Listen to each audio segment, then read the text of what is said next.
Hello there, welcome back to the channel and welcome back to Barcelona. It's episode 2 of our Barca project. Today, if you haven't watched the first episode, by the way, go and check that out. We have a look at the finances and we move on all the players that needed to be moved on. It's all explained there. Today we're just going to have a look at the tactic I've got set up at the minute, which you can see here. We'll just have a quick check of the staff. It's the boring side of things. That's the admin that I'll do off camera, and it's not urgent.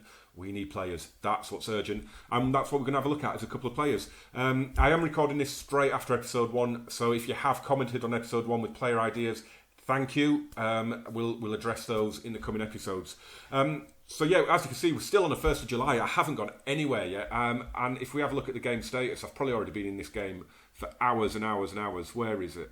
Yeah, I've already done nearly 3 hours in the game. I haven't even pressed continue once.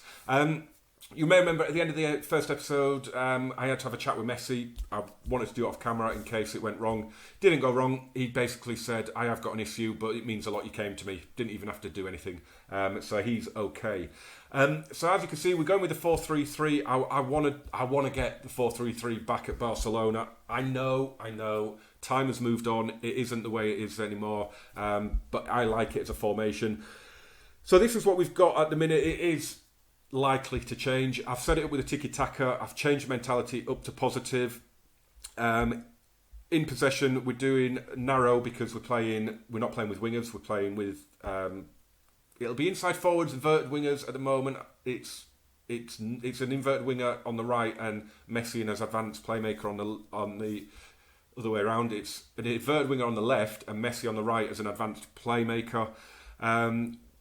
We are with shorter passing and lower tempo. They are by default set to much shorter and much lower, but just nudge them up a little bit. Play out defence, work the ball into the box with an instruction I really don't like. But we haven't really got any midfielders that I think would be good at taking long shots at the minute, so I don't think it's a massive issue. It is set to dribble less. Again, that is one that you could probably change. Counter press and hold shape when possession has been lost and won.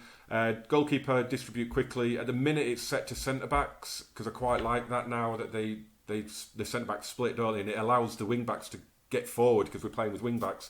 So I just think if that's the case, if you've got players that are happy on the ball, like we've got PK as a ball playing centre back, he can then spread it out to the wings and the wing backs can be further up because we've got a deep line playmaker on defend, so it should provide us a little bit of cover.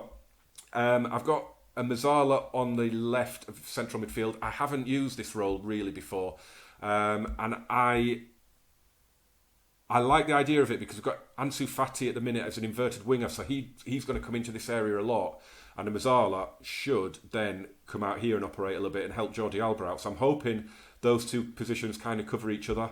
On the other side, I've got Sergio Roberto as a box-to-box. I love a box-to-box midfielder, I do. He should operate up and down this channel quite nicely. Hopefully won't get in the way of Messi, who I have got as an advanced playmaker at the minute, because that should mean that he picks the ball up deep like he does and runs at the defence like he does. So that should suit him perfectly. And Griezmann is an advanced forward on attack, just headless chicken as he is. And I think he'll be brilliant for us. I really do. Obviously, that's the shape of the team. It isn't the personnel. There's going to be some changes in there, hopefully. Just show you quickly out of possession. We've dropped it down. It wasn't much higher. We've dropped it down. And again, with the defensive line, it wasn't much higher. It was on the halfway line, but we've dropped it down to higher. And we've got a sweeper keeper on support. I was going to have him on attack, but if you drop the defensive line down a little bit, I think you need to drop the keeper down a little bit as well. So that's the tactic. Let me know if there's any glaring errors. Obviously, you've got this big red square here because Messi's going to be coming in there. It's not really an issue because we're not playing wide, so that shouldn't be a huge issue. So yeah, in that respect. Oh, I've just realised I haven't even looked at the fixtures yet. I don't know who we're playing. This is the staff screen. As you can see, it's not urgent that it needs addressing. It does need addressing. The goalkeeping situation needs addressing. Look, we've got vacancies for 5 coaches, so I need at least 4. Again, bring out the old notebook. I'm marking in there because I always get overwhelmed with the staff. I always forget who it is that I'm looking for, so I've got it in there. And at the minute, as I open the pages, you can see I've got it that we need. I'm going to look for a new assistant manager. Going to look for a new goalkeeping coach because we only have one. Me personally, as a manager, I've set myself up as a technical, tactical, and attacking manager, and our coach at the minute as well is an attacking and technical manager. So we need some defensive coaching, and we're second best in mental and technical, and the best at the moment is Sevilla. So I'm probably going to go in and rob whoever it is that's good at that in their team, because why not? Right, let's have a look at the schedule for S's and G's. Why not? Let's have a look. So we start at home to Granada. Nice, easy baptism. And then a nice, easy trip to Madrid to play Atletico. Happy days. Oh my God, and we've got Real Madrid early on. And Espanyol. So lovely, lovely, lovely. So we've got our Champions League opener. Then we've got Espanyol away. And then we've got Real Madrid away. And then Sevilla away. Oh my God. And then Celta de Vigo away, which isn't easy either. But the good thing is, we'll play all these teams at home in the second half of the season, which is quite nice. And we've got Real Madrid at home right at the beginning of May, right on match day 36. That's going to be huge. The month of April's massive as well, but they are, well, 2 tough trips to Valencia to take on Villarreal and Valencia, and then 3 winnable home games. Yeah, it's going to be an interesting season. And we've got the Supercopa. Oh, we've got the stupid Supercopa. Which has been played, where the hell is that? Saudi Arabia. Yeah, it's been played in Saudi Arabia in real life, isn't it? Which they only just announced. So SI, well done. You worked quick to get that sorted out. You really did. You really got that. You got the fixtures wrong though, because Barca are playing Atletico, I think. They kept the Real and Barca apart, didn't they? So they would hopefully get it in the final. But yeah. That's the fixtures. Right, the main gist of this was to have a look at the players that we need to sign. So all I'm going to do is I've not bid for a player yet or not a big player. I've not had to do all the payments and everything like that. So yeah, just to recap, we've got 538 million, but if we start spending that, it's going to go quick. I always thought my first choice keeper from the start of doing this save was going to be this guy, Jan Oblak. He is phenomenal. What a goalkeeper this guy is. Now, he has got a minimum fee release clause of 100 million euros, and I could just go and slap that down and take him. But for a start, I don't actually know if he wants to. He's got slight interest. I wanted it to be. That might mean we're going to have to pay money for him. As in contract, might have to give him a hell of a contract. What's he on there? What is he on there? He's on 200 grand a week already. Ooh, he's going to ask for a lot of money. He is going to ask for a lot of money. You see, I was looking at Paulo Gazzaniga. I like him. I think he's a really good keeper as well. But I'm not sure he's good enough to step up to be our first choice. That's the issue. And then I've landed on Kepa as well. Now, I'm scouting him at the minute because I don't know. I doubt he's got a clause. He went for 80 million. He's 24. I definitely think he's good enough to step up as a sweeper keeper on support. He's absolutely natural at it. Apart from the acceleration, isn't amazing. But if he's already starting on the edge of the box, that's half the job, isn't it? This is really annoying because I like I say, I wanted Jan Oblak. He was the one I wanted, but I wonder if we've got a better chance of getting Kepa. Shall we have a go? Shall we have a go at Kepa? If it comes down to it, I know that I have to pay 100 million for Jan Oblak. That's what I know. Now I'm wondering what to do here. Do we try and get maybe? Should we try and do 35 up front, and then do some installments, 12 monthly, over 3 years.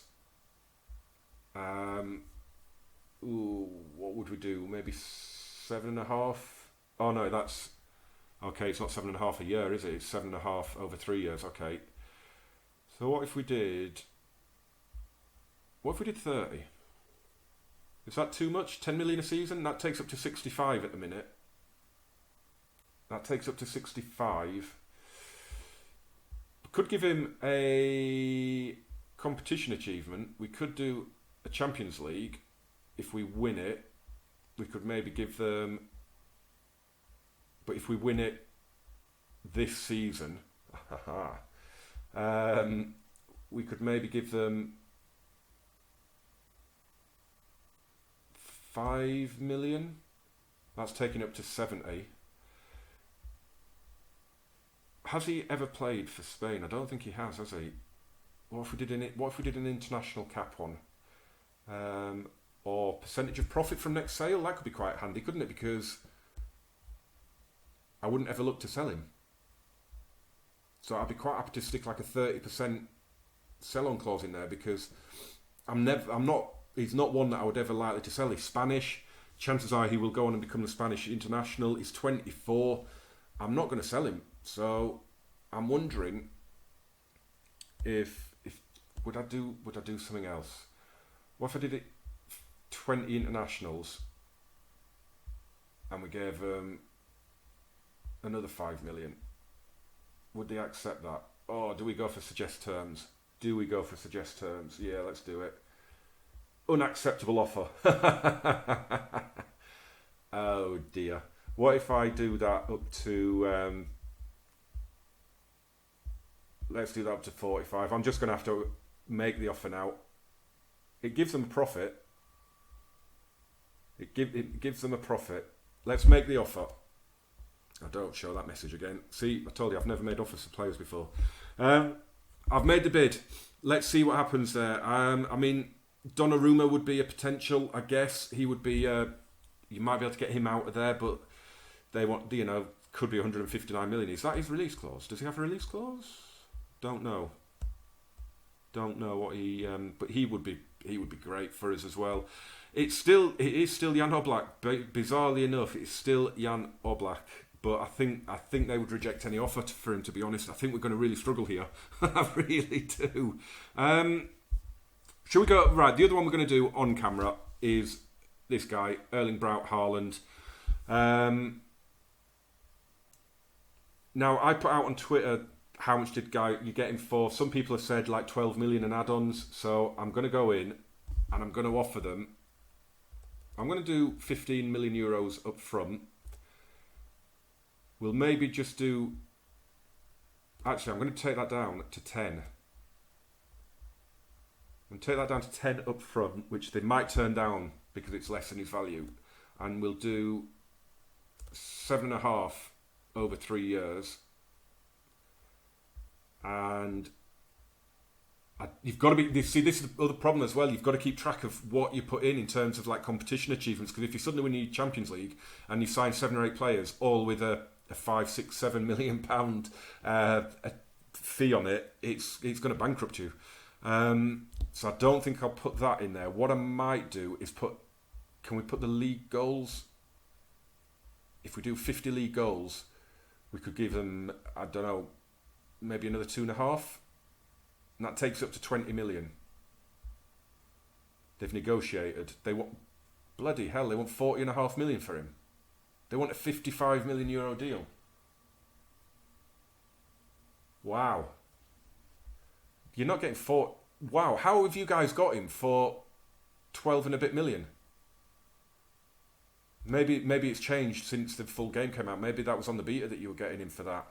What if I do 20 and maybe 20 over those minimum league goals? Maybe do that up a little bit as well.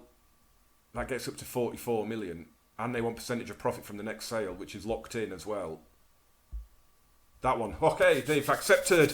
Cha-ching! Erling Braut Haaland should be coming to the club for a hell of a lot more than you guys said you played for him on Twitter. But we're going to finalise that offer. It's 20 million up front. There's 20 million in add-ons. Wow. We're still on the 1st of July. But we're going to leave it there for this one because, I just wanted to do a couple of offers to some big players. I'm going to go through and get a lot more, and we'll maybe come back. In fact, actually, no, we're not going to leave it just now. What I'm going to do is I'm going to go through and see if Chelsea have come back to us on that Kepa bid. So hang on a sec. Don't go anywhere just yet. Oh, well, something else changed, hasn't it, since the beta turned into the full game. Erling Braut Haaland has rejected a move. He isn't interested in discussing a contract with us, which is not good. But the good news is, as we saw in the first episode, we do have the Austrian League running. So that should help his development because he'll actually play proper games rather than just the Champions League. He'll actually play league games as well. So we'll keep an eye on him, hopefully get him in. Back to square one though. Chelsea have also rejected our bid for Kepa. So I'm probably either going to go back in for him. But if it gets much higher than that, it was 85 million. If it gets much higher than that, we're back to Jan Oblak, I think. If I can... we've got a new story out as well saying that we're interested in Jan Vertonghen. I wasn't scouting him at the time. I am now. He's 32, but he's a left-footed centre-back. And I just wonder if I could get him in on maybe a 2-year deal. The only thing is his contract's up, as we all know. And he's valued at 30-odd million. I have put in an inquiry, which we'll update you on in a future episode.